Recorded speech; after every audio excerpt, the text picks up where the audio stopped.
I used to look like a spaghetti noodle with french fries taped to it. Bullied for how weak and pathetic I was, I decided to make a change. If you want to avoid this and look like a Greek statue, keep watching, as we'll cover what muscles to train, what exercises to do, and how long this will take. But first, what does it mean to be aesthetic? The word aesthetic has Greek roots, meaning concern with beauty or the appreciation of beauty. What does this mean for a male? Well, you know those delicious chips called Doritos? Well, you have to look like one of those. Not literally, figuratively. So having broad shoulders, a beefy upper chest, a wide back, slim waist, and beefy legs are just all but a few major muscles needed to look like an aesthetic beast. But none of this is relevant if you don't know how to train them. So here are some specific exercises needed to train them, starting with the most important, the shoulders, to give the illusion of a smaller waist and the top part of the Dorito. The most important head of the shoulder is the lateral head. To train this effectively, do the Egyptian cable lateral raise for 2 to 3 sets. Now to set this up correctly, take a split stance, grab the bar with one hand, and grab the handle with the other hand, lean out, and pull. Having a lower chest is cool to get rid of man boobs, but even more important than that is the upper chest, otherwise known as having an upper shelf, which gives the appearance of a larger chest than it actually is from the side. To train this, do the incline dumbbell press with the bench set to a 30-degree angle for 3 to 4 sets. To prevent injury, remember to compress and contract the shoulders when setting this up.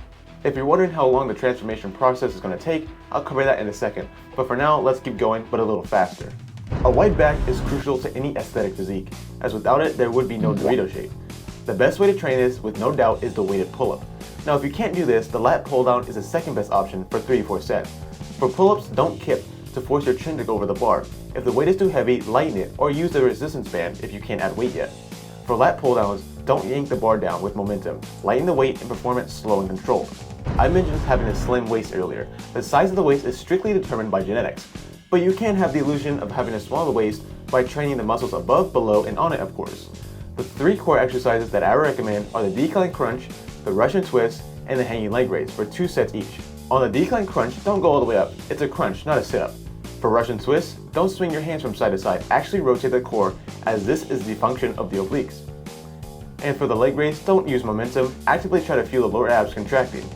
Now the legs. The best exercise hands down for this is the barbell back squat, targeting the majority of the upper leg with a bit of calves. Do this for 3 sets. To set this up, brace, get under the bar, take 2 to 3 steps back, hinge and squat, and repeat. Most people want results right away. I know I did. I did everything. I did clean bulks, dirty bulks, different amounts of calories, fats, and carbs. You name it, I probably did it. Results depend on one thing, and one thing only, consistency. Meaning, with your nutrition effort in the gym, don't rush the process. It may take you 6 months to 2 years like it took me. But if I'm being honest, all this information is useless if you don't understand nutrition. Click here to find out. God and Jesus love you. Peace.